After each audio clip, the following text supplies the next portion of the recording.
क्या आप भी फाइनेंशियल फ्रीडम को अचीव करने का सपना देख रहे हैं, लेकिन फाइनेंशियल स्ट्रगल और आपका माइंड सेटअप आपको फाइनेंशियल फ्रीडम को अचीव करने से रोक रहा है? तो यह वीडियो सिर्फ आपके लिए है। यहाँ पे हम बात करेंगे एक ऐसी सोच की, एक छोटी सी सोच की, जो बहुत से लोग फॉलो करके अपने फाइनेंशियल फ्रीडम को अचीव कर रहे हैं। नमस्कार दोस्तों, मेरा नाम है Sammi Ganwar. You are watching money matters.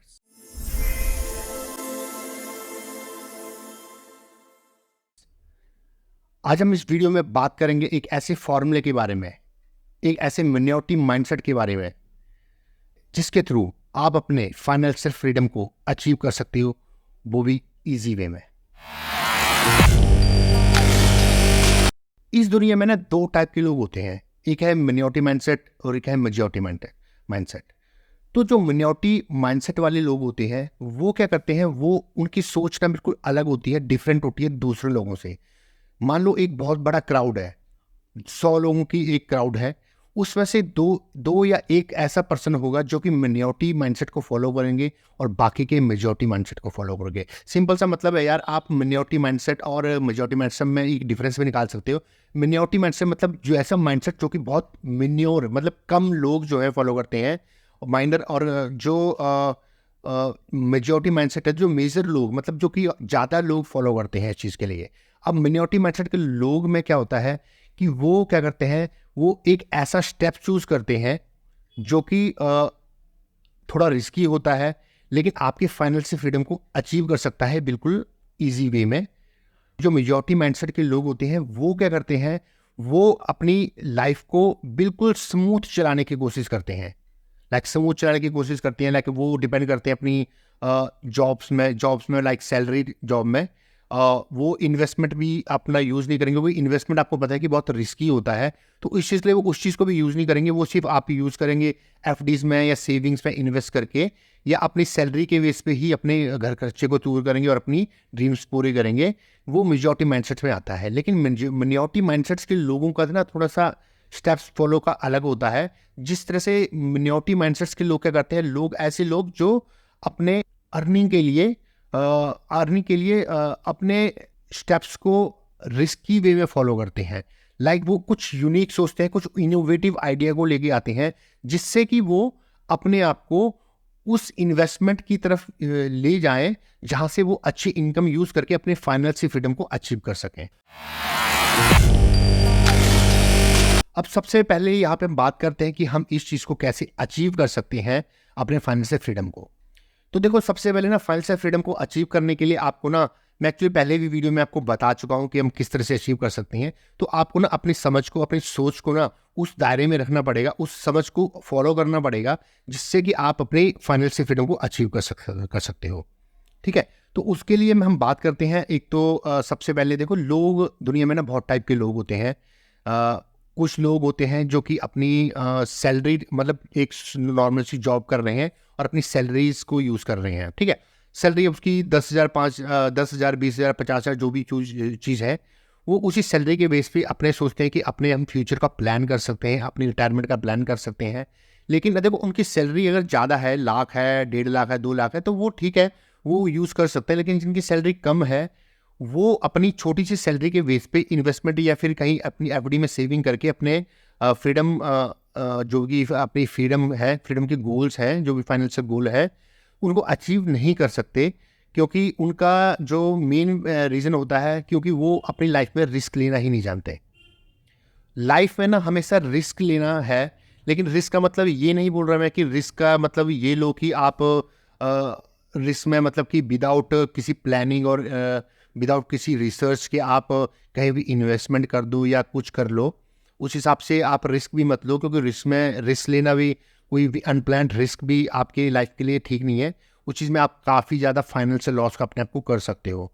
यहाँ पे जो मिनियोरिटी माइंडसेट्स के लोग होते हैं, वो उस चीज़ का रिस्क लेते हैं, अपने आप को अपनी मार्केट का रिसर्च करते हैं कि अपने पैसों को कहाँ इन्वेस्ट करें या कुछ करें।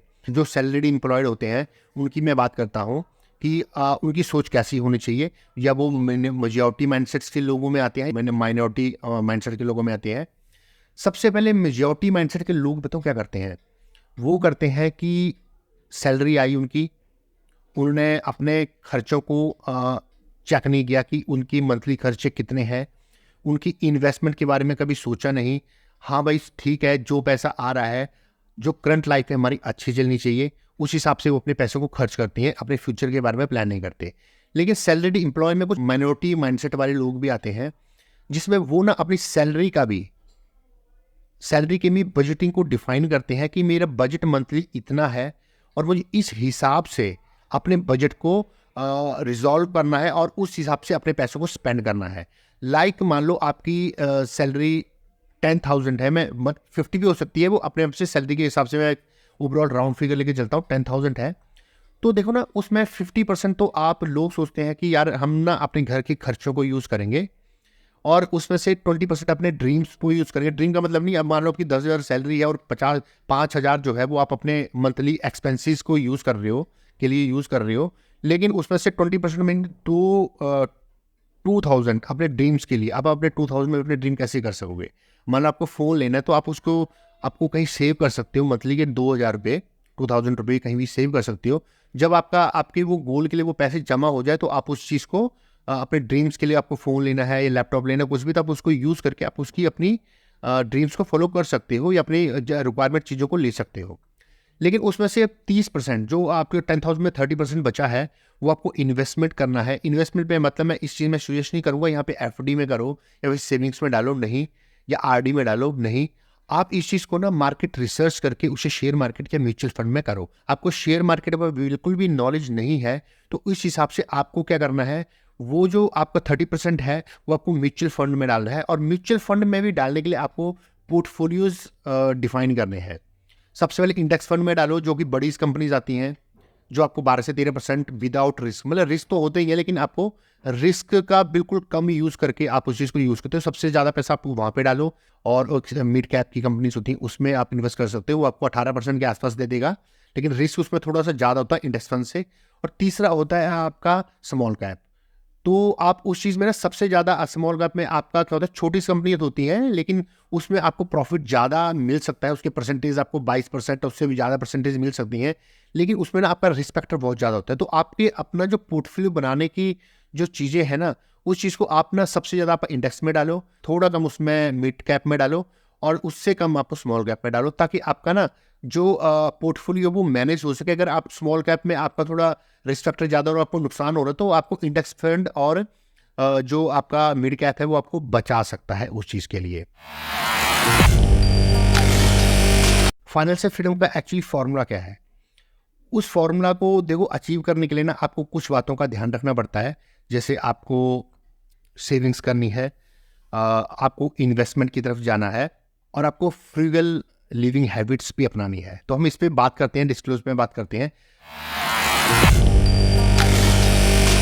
सबसे पहले मैं बात करता हूँ, पहला जो हमारा स्टेप्स होगा वो फाइनेंशियल एजुकेशन का होगा।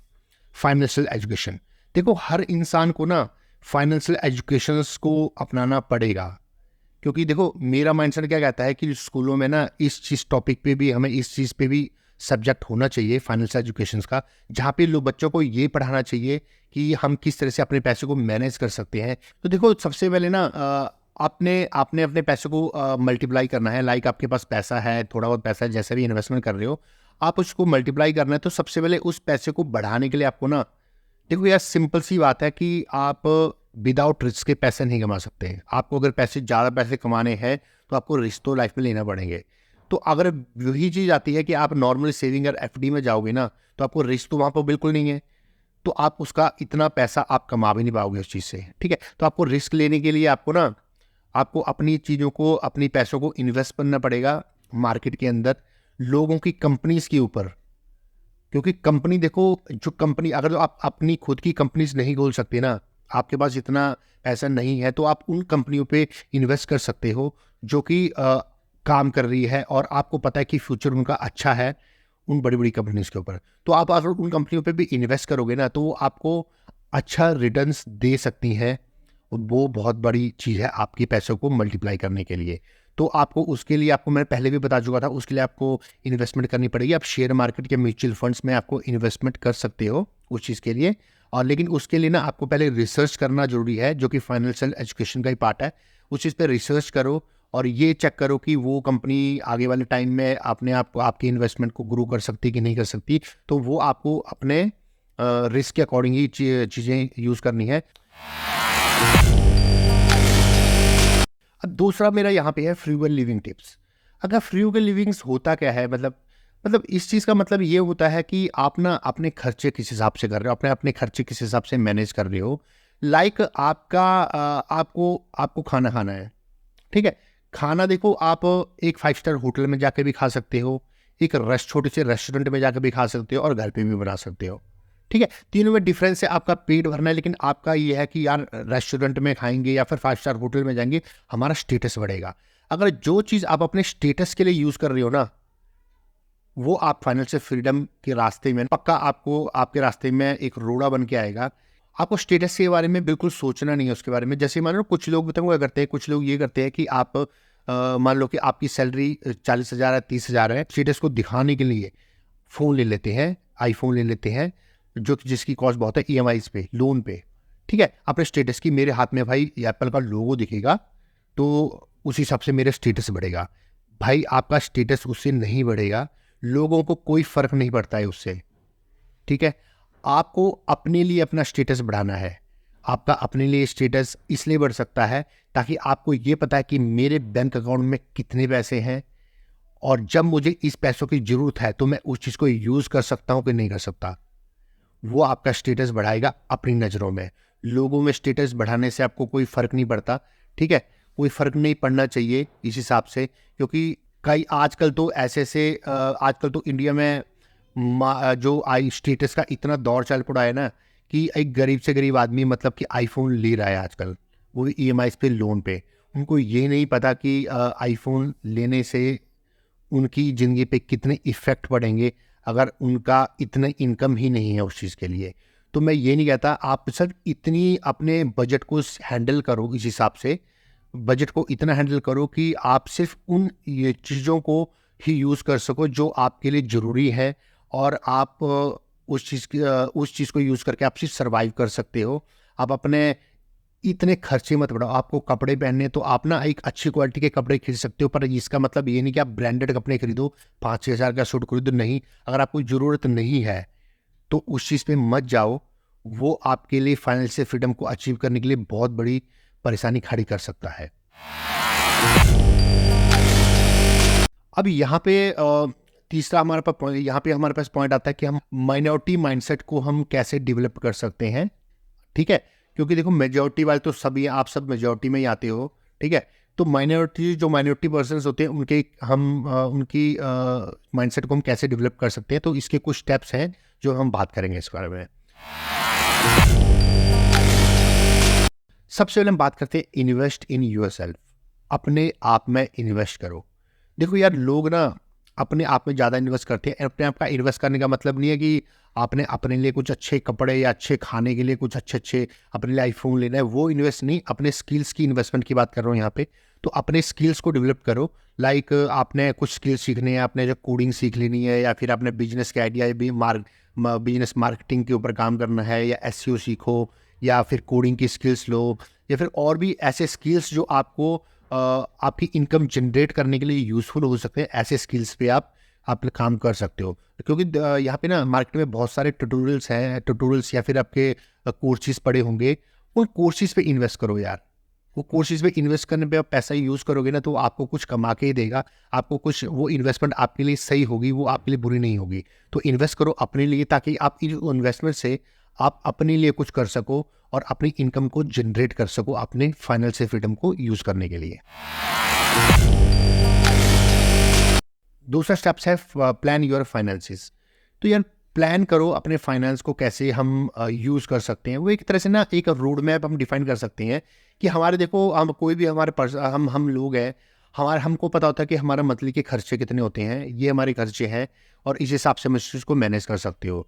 तो अगर कोई देखो अर्जेंटली कोई खर्चा आता है, तो मैं उस पर बात नहीं करूँगा कि अर्जेंटली खर्चा आता है तो उसमें पैसे चाहिए होते हैं, तो उस महीने आप इन्वेस्टमेंट या कुछ नहीं कर सकते।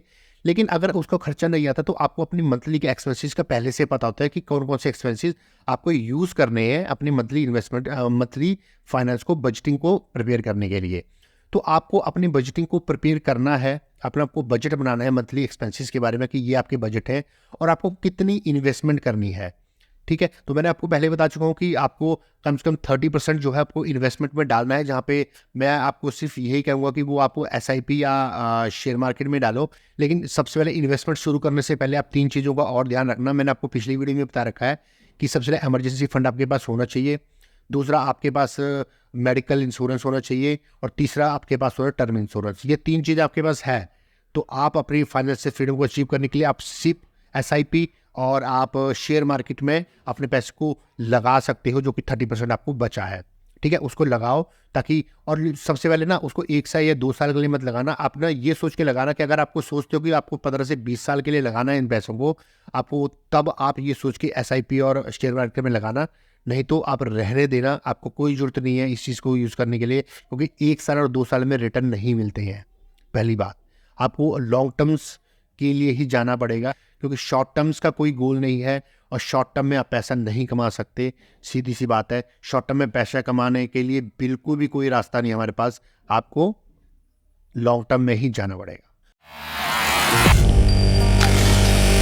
अब हमारा तीसरा स्टेप्स है अपनी बिल्ड योर मल्टीपल इनकम्स। ठीक है, तो देखो सबसे पहले ना एक सैलरी एम्प्लॉय है, वो सैलरी में कितना ही कमा लेगा यार, नहीं कमा सकता ज़्यादा। तो सैलरी तो वो आपकी चाहे वो आपकी एक सिक्योर इनकम है जो कि मंथली आपको सैलरी आनी आई है।